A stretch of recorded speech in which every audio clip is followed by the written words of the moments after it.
And God just made me think of David in a whole new perspective, King David, you know. So today we're going to share that, and we're going to find out just how important being yourself is in the kingdom of God. Amen. I'm going to read Samuel 17, 32, 40. It'll be on the board to make it easy on you, because I know translations differ, and that way we can have. And I read out of the NLT, although I'm a King James man, but I just, because it's the easiest translation I know of. Don't get too far off course. Let's see here. It says, David kills Goliath, is what the title in this NLT Bible says. 32 says, don't worry about this Philistine, David told Saul. I'll go fight him. But you got to remember this setting and what's happening here. The Goliath's out there cursing God, cursing all the soldiers of Israel. Everybody's chickens, and they don't want to go out and fight him. And so here comes this kid bringing cheese to his brothers, and his dad sent to him, Jesse. And so he's over there bringing food to his brothers that are in war. His brothers are picking on him. His brothers are saying, what are you doing over here, trying to get a little glory for yourself? You just nosy. They're pretty much doing what big brothers do to little brothers. And nobody really plays the part that they want him there or expect him to do anything of greatness. They think he's just an insignificant young man with an insignificant job. You know, the least of the families that would be the shepherd, the sheep herder. And that's who David is. Of course, you know, we never know what God considers important, do we? So he's there, and he hears this Goliath out here. He hears him cursing God. Your God is nothing. He's trash. I'm sure he had some other nice words, but I won't say it. So he's just cursing God. He's cursing Israel. He's challenging someone to come fight. This has been going on for days, okay? David, he hears it, and he's offended. And here's a person that loves God, and you know, if you love the Lord, you hear people cursing Jesus, it just offends you. It's amazing how much courage you can get to straighten them out.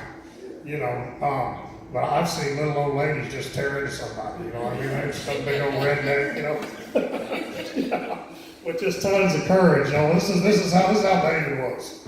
He just all of a sudden, he didn't think about the consequences, he just thought about the cause.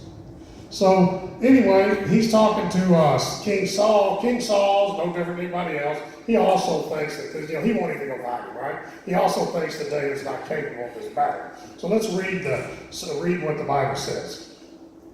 Don't worry about this Philistine, David told Saul. I'll go fight him.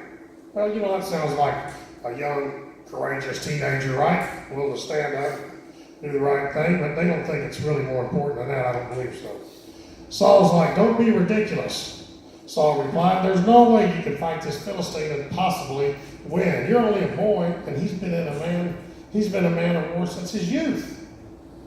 But David persisted. I have been taking care of my father's sheep and goats. He said, when a lion or a bear comes to steal a lamb from the flock, I go after it with a club and rescue the lamb from its mouth. If the animal turns on me, I catch it by the jaw and club it to death. I have done this to both lions and bears, and I'll do it to this pagan Philistine too. For he has defied the armies of the living God. The Lord who rescued me from the claws of the lion and the bear will rescue me from the Philistine. Saul finally consented. All right, go ahead, he said, and may the Lord be with you. Then Saul, thinking, well, you know, I'll try to help him out here. Then Saul gave David his own armor, a bronze helmet, and a coat of mail. David put it on, strapped the sword over it, and took a step or two to see what it was like, for he had never worn such a thing before. I can't go in these, he protested to Saul. I'm not used to them. So David took them off again. He picked up 5 smooth stones from a stream and put them into his shepherd's bag. Then, armed only with the shepherd's staff, a sling, he started across the valley to fight this Philistine. All right. As we just read, we see young David standing before the king of Israel, explaining why he is the right man to defeat this uncircumcised Philistine called Goliath, right? He's standing before a king. He's not standing before anybody. He's standing before a king, explaining to him why he's better than his whole army for the job. We also see the king of Israel telling David all the reasons that he can't defeat him, right? David's had no encouragement.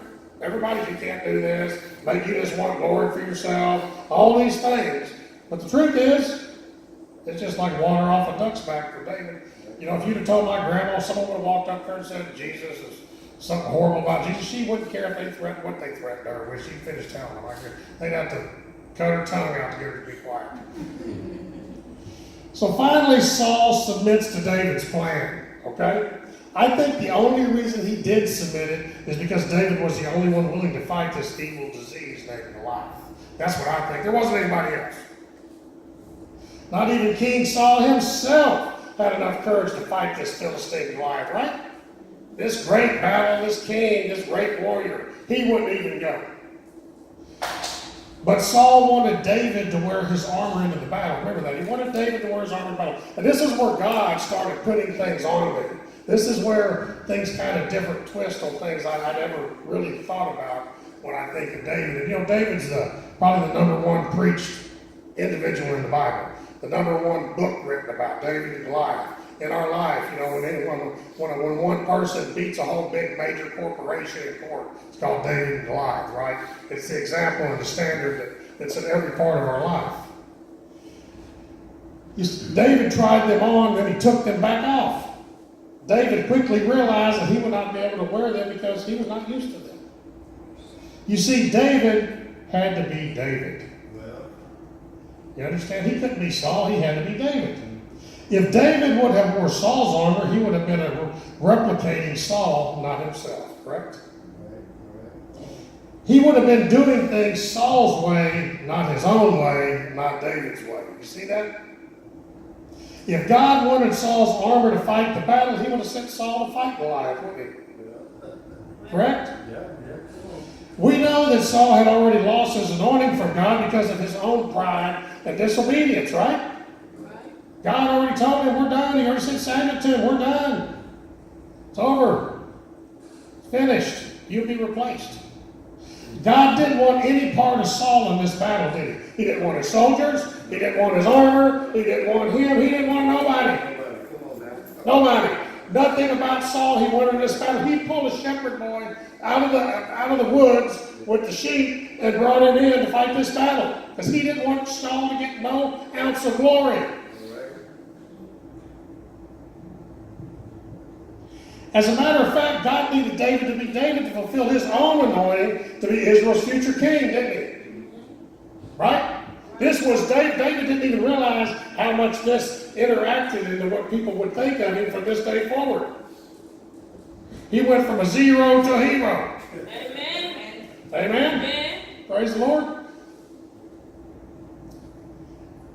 God uses the foolish things of the earth to shame the wise. Okay?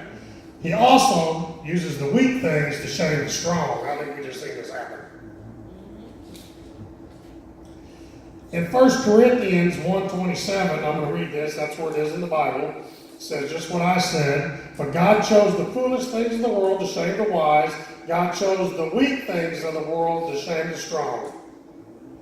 And not only did God shame the Philistines that day, he also shamed the entire army of Israel and King Saul. The only one that wasn't shamed that day was God and David. I believe that David had to be David that day to defeat Goliath. There was no other way it would have worked out. He had to be a young, unarmed shepherd boy with only a tunic, a rock sling, and 5 chosen stones to defeat Goliath. David had to be David. David had to be himself. That's who David had to be. He couldn't be nobody else. Can you imagine the laughter when Goliath saw this puny, unarmed, so he thought, shepherd boy running out fighting him? Here's big Saul and got his guys carrying his swords and spears and whatever else. He's got his entourage, big old 7 foot tall, 8 foot tall. We don't know how tall he's even David. Coming out there to fight with his spear. And you know, the truth is that I think Saul probably thought this got to be a joke. And let's read what he had to say about it. I'm going to read in Samuel 17, 41, 44.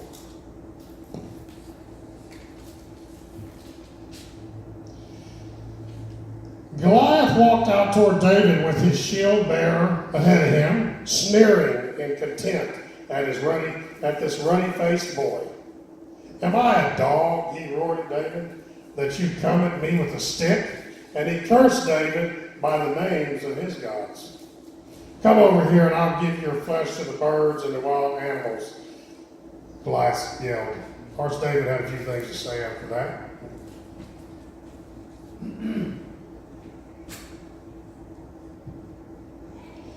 As we can see, Goliath thought David was a joke. You know, a lot of times people think we're a joke too. They come look at us, they don't think anything significant. They don't know the battles we fought or what we've been through or the battles we will fight and overcome. They have no idea. For most people that look at people and judge people that way, if they could fight half the battles we fought and won, they have a whole different outlook on life. Oh, yeah. I think it threw the enemy way off guard. This kid turned their world upside down. God made fools out of his enemies that day, didn't he? God will also make fools out of your enemies if you'll let him. Believe me, they will run, and where they can't hide, they'll be shamed where they'll never be able to get over it. And that's what God will do for your enemies. Did you know that Goliath wasn't David's enemy? Did you know that? David's enemy was the lion and the bear, not Goliath. He didn't even know about Goliath until he got over there that day. He never even heard of him. He was looking out for lions and bears. Goliath was God's enemy. You see that? God used David because David overcame his own enemies, the lion and the bears. Right? That's why he used David. You see, God gives favor to the people who overcome their own enemies. Amen. God raises warriors out of people who can overcome their own personal obstacles. Our obstacles aren't the end. It's the training ground so our life can begin. That's what it is. Amen? Hallelujah. As a matter of fact, your training ground to become an enemy of God fighter happens in your own backyard, not someone else's yard. God takes you as a defeater. God takes you as an individual and makes you a Goliath defeater out of you. The secret is just like David. God will use who you are, not a knockoff of someone else. David would have never won that battle if he'd have took anything from Saul, because God didn't want nothing from Saul in there. And believe me, when God sends you into battle, he don't need nobody else but you. You're enough. Amen. God likes the original you.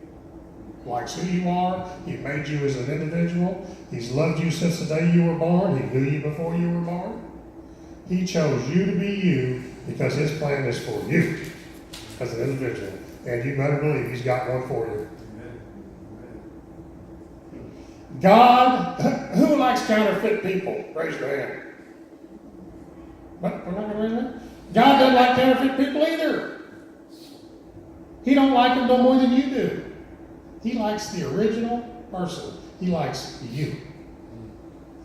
Just like David took down Goliath by only being himself, right? He couldn't be nobody else. He just went out there and did what he knew how to do. Put a rock in that sling and took him down. Then he cut his head off with his own sword. That wasn't bad enough. God will take down the Goliaths in your life by using you with the training you already have. Not someone else's, yours and only yours. Your own training, your own pain, your own anguish you've been through. Your training, what you've suffered, what you've seen, what you've overcame, that and what you're going to overcome. And you will overcome everything. If you stand with God, there is nothing that's not going to be overcame in your life. Think about it. What kind of training does a single mother have who overcomes have? What does she have? That's raised her children by herself, struggling, fearful, but did it because she had to. What kind of training does she have? She's already a warrior.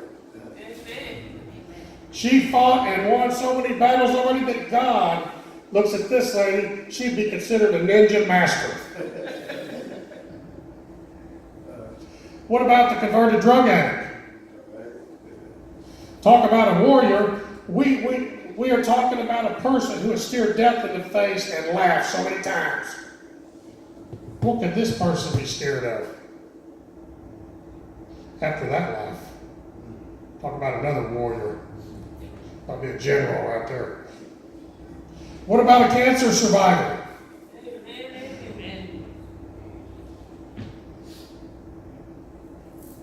That's a fighter that knows the value of life and for sure knows who God is and what he can do. That's a real warrior there. Call that one a sergeant of arms. Now, how about a wife that supports her whole family, then comes home and takes care of them down to the clothes they put on? Amen. Do you think this is a person that can handle God's responsibilities? Yes. That's the general and the sergeant at arms and a whole platoon of arms. You know, the list goes on and on. Okay? We all been through battles. We're not, and we're going to be through many more. As long as we're here, we're going to battle. God's warriors are trained in their own backyard by living their own life and fighting their own enemies. Just like David, right? Everything he needed to know, he already knew because of what he'd already done, didn't he? I believe if that sling wouldn't have been there, he'd just picked up a club, beat him to death. Grabbed him by the jaw, threw him down, beat him to death, then cut his head off with his own sword. I believe that no matter whatever David knew was enough to defeat Goliath that day. God is not looking for King Sauls to fight his battles.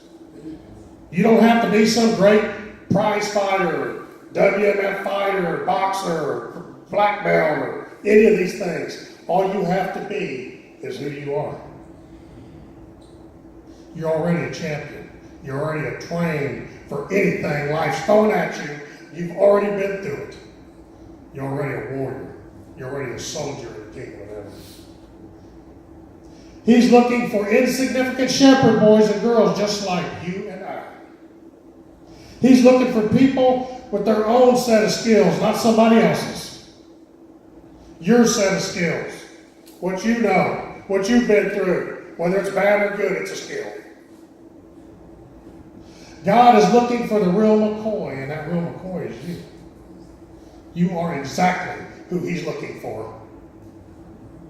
The difficulties that we go through in life is our training ground to become warriors in the kingdom of God. That's what we're going through things for. That's why we know what we know, and we're still here. Amen. Now let's talk about Peter. Let's talk about a little different side of this thing and talk about the other side of us. Why did Peter deny Christ after he just got through defending him with the sword, willing to die for him? In the Garden of Gethsemane, he cut the man's ear off. You think they were going to just play patty cake with him after he did that? That was a sword fight to the death. And then what did he turn around and do? He denied Christ 3 times, didn't he? You ever wonder why? Because there were 2 Peters. The one that loved Christ and the one that loved the world. We have to decide who we want to be. David decided that day that he was going to be a warrior for God. He decided he was going to love God no matter what the cost. He wasn't going to deny God 3 times. Peter, on the other hand, couldn't make up his mind yet who he wanted to be. He didn't know if he wanted to be like Christ or be like the world. To be like Christ, he just needed to be who God designed him to be, right? He just needed to have the training that God already gave him. He just needed to dig back and find the strength that Christ already taught him to beat the battles that he'd already won. That's all he had to do to be like Christ. To be like the world, he needed to be a traitor, a liar, and he had to be two-faced. How many of y'all love two-faced people? And don't you want them around you? Have them over dinner? Let your kids be, spend some time with them? No. Nobody likes two-faced people. So you have to decide who you want to be. He had to be fake to love the world, didn't he? He had to lie. I don't know him. Please, I've never seen that brother before. Please, not me. Weren't you? No, I was not. Cock-a-doodle-doo. It wasn't until Peter had his re-encounter with the risen Christ that he found Peter again. And it's the same with us. Peter was strong with Christ, but he wasn't strong without him, was he? Right? He crumbled under pressure, didn't he? He got fearful, he got scared. He started looking at the world for strength, he started looking to God for strength. He lost all his strength when he lost Christ. We have a lot in common with Peter, don't we? What are we without Christ? Do you remember who you were before Christ?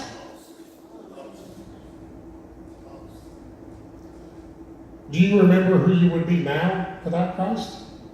Anybody want any of that back?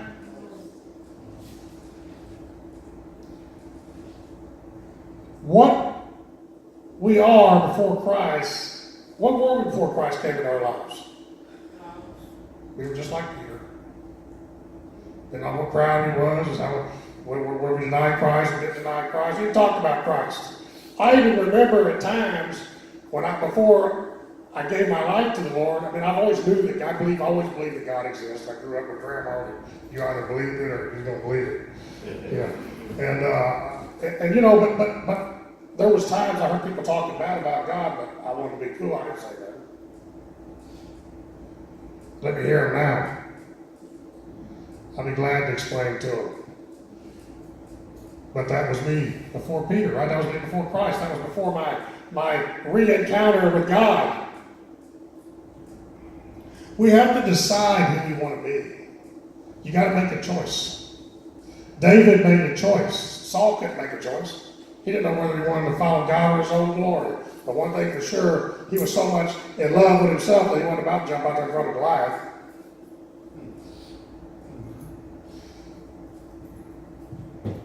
Let's talk about the real zombie attack here. Let's talk about a zombie attack. That's a popular theme on TV right now.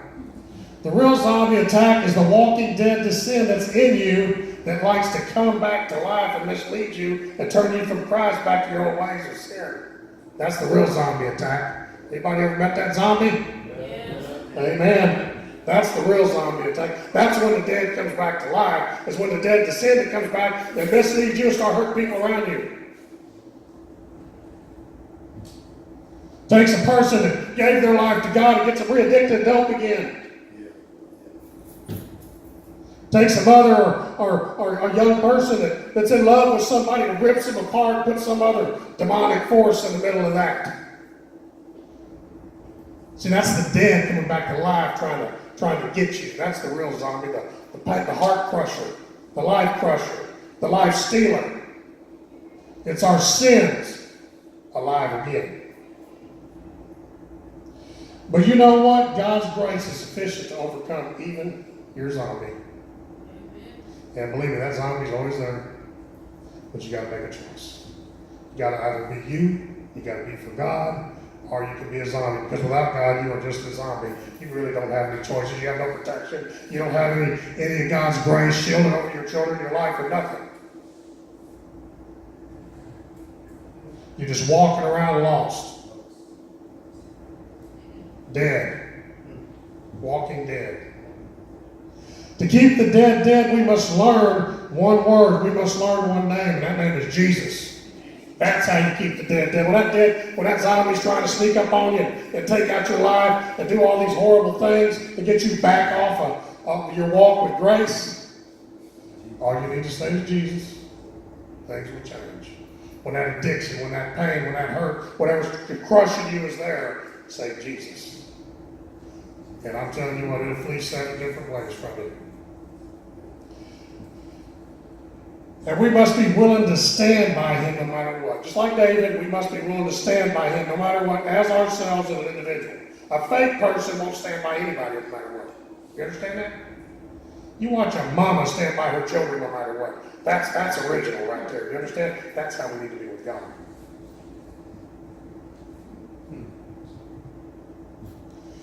To become a warrior for the Most High God, we must be who God made us to be, not somebody else. We must be ourselves. We are more than enough just being who we are as individuals. We don't have to be nothing else. If someone don't like you for who you are, tough. Too bad. You know what? Who cares? Because God loves you just like you are. And I promise you what, God will bring people into your life that wouldn't want you to be nobody else who you are. If you can't be yourself with who you want to be, and you think you got to change to please somebody, you can get rid of them. It is time to be who God created you to be, and let God bring people to you He created to be with you. Because you are chosen by God to be you, not somebody else. God gives His favor and honors the life of the diligent in His kingdom. Who's the diligent? The ones who stand by Him. Let's take our individual skills and start talking down the Goliaths. We're going to start taking down the Goliaths that come against us. All we need to know is what we've already learned. It's time to put on the armor of God, not someone else's armor, and stand up and fight for what is right and what is holy in our lives. Amen. God gave you the armor, all you need. You already have it. All you need to do is put it on. It's called experience. And watch your life start to be promoted by God with His favor for you as an individual. And He will promote your life. God is a promoter. He's not going to leave you down. He makes kings out of people that stand by Him. Imagine what He can do with your life. He has a plan so perfect for you can't even comprehend the glory that He has for you. He's just looking for the faithful. It's time for victory in our lives. It's time to put God's will front and center in our future. It's time to take down Goliath. Are y'all ready to take down Goliath? Is it time? Amen? Hallelujah. Amen. Just like in the valley of dry bones in Ezekiel 37, we see how God restored Israel. God wants to restore anyone here that's been held back by the pains of the past, that has dried up your bones and sucked the life out of you and tried to steal your future and your joy. God wants to take your past and recreate your future for the better. He wants to give life to those dry bones. He wants to rejuvenate you. He's ready to take your training and have you take down the Goliath that has held you back for so long. Your training, not someone else's. Your training. What you know is enough if you know Jesus. He wants to restore you as a mighty warrior in the kingdom of God. But there is a catch. You must let the past only be your teacher and not your ball and chain anymore. You got to quit feeding the past, quit feeding the enemy. You know, what you don't feed dies. You know that? What you don't feed dies. So what you choose to feed lives. Feed glory. Quit feeding pain and anguish. Quit giving it life-supporting water. Let it die. Feed a future with God in it. Feed holy things. Read your Bible. Pray to God. Go to Him for strength. Give up what's not good. Give up what don't want you to be you.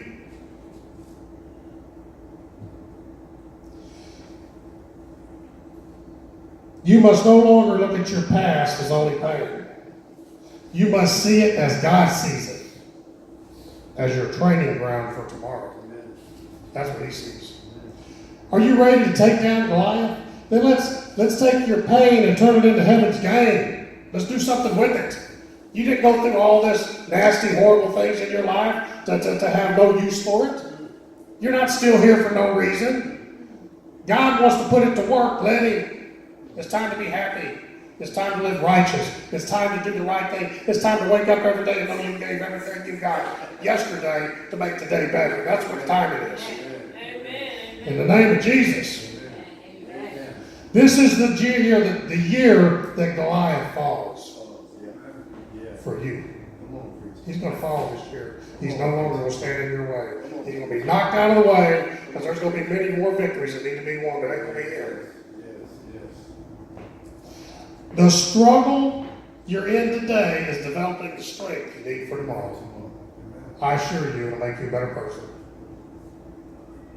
In Colossians 1:16, this says this is how powerful our God is. For by him all things were created that are in heaven and that are on earth, visible and invisible, whether thrones or dominions or principalities or powers, all things were created through him and for him. Everything. The same power that destroyed the mighty walls of Jericho enabled Peter to walk on the water and divided the sea so the Israelites could cross on dry ground is still available right now to you. Our own power is limited to the amount of faith that we have in our God. Our own power is limited to our own mortality as human beings. But he did create us one at a time. See that? In Matthew 19:26 tells us, but with God, all things are possible. I didn't say some things. All things are possible. And that's why we serve the God we serve. So be yourself and choose Jesus. You are more than enough. Let's prepare to take down these Goliaths. Let's get rid of those deceitful, devious, lying scoundrels. Let's take them down. Let's get them out of our life. Let's get them away from those we love. Let's stand up and fight for God as who we are. Is there anybody here that wants to dedicate or rededicate their life to Jesus Christ today? Is anybody here ready to battle and stand up for God and quit being two people and just become one? If you do, please stand up.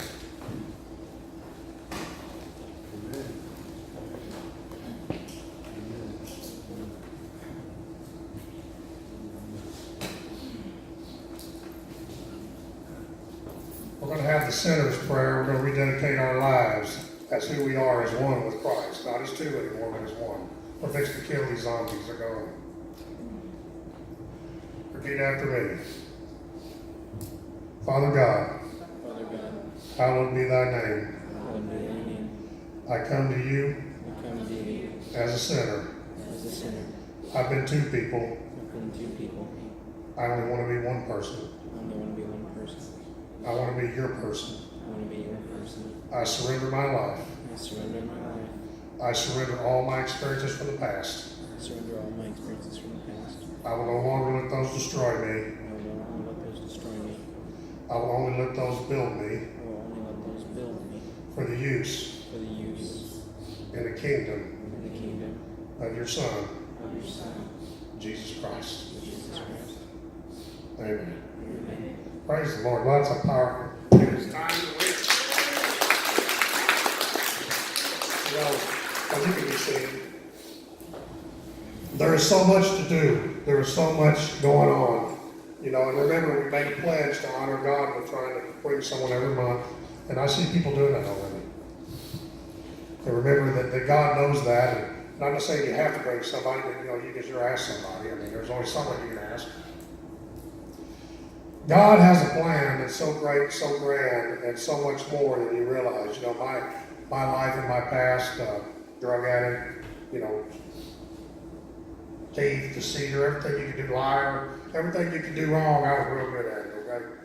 I don't know many people was good at standing as I was. Except for Paul, he thought he might have been, but I got probably wondered about that. I think he might have been mistaken. Well, I wasn't born yet, so maybe it was right then. But, you know, the thing that God made me do to be able to rise above was to quit being ashamed of my past. I had to get the shame out. As long as you're ashamed of something, you're scared of it. Right? You got to get over your fears. You know, they quit being ashamed of my past. to where I could take what happened to me and I could dig back there and I could use it to overcome the battles that I find now. And that when he gives me his word, I can understand it because I breathed and lived the pain on the other side. I know the consequences. So for you, whatever it was, don't be ashamed of it, because I'm going to tell you something. God will take the most horrible things that's ever happened in your life, and he will put his glory in them and give you a testimony that'll have people just running to Jesus, okay? Running to him. He'll give you life-changing testimony. Your family will see you and say, you know, God might be real, because I never believed this sister was going to change or this brother was going to change. There is a God, hallelujah. Yeah, I see him. I believe him now, I believe. Seeing a miracle. Seed didn't split or nothing, but I think that would have been a little tougher with his brother. You know, so you need to know that God has a plan for you, and it's big, and it's powerful, and it's bold, and it's beautiful, and it's real interesting. And one thing about it, when you become a warrior for God, you're not going to be bored anymore. There won't be any days that you wonder what you're going to do with your time. There's always something to do for God. So quit being ashamed of your past. Get rid of that shame. Let it go. Give it to God. If you're ashamed of something, it's time to repent. It's time to give it away. Ask forgiveness of it, which you are forgiven, and move on in your life. And when that thing comes back up, that ugly thing that wants to haunt you, tell you ain't no good because something you did or some wrong you did to somebody, you know, some ugly thing you did or some life you had to live to survive, you know, don't feed it. Starve that baby to death. Get rid of it. I promise you, if it don't feed it, don't eat, it's going to die. If you harp on it, you're feeding it. Quit harping on that, start harping on Jesus. You're not going to change the past, but you don't have to let your history control your destiny. You see, it's time to live. It's time to look at life differently. Look at an outlook of positiveness.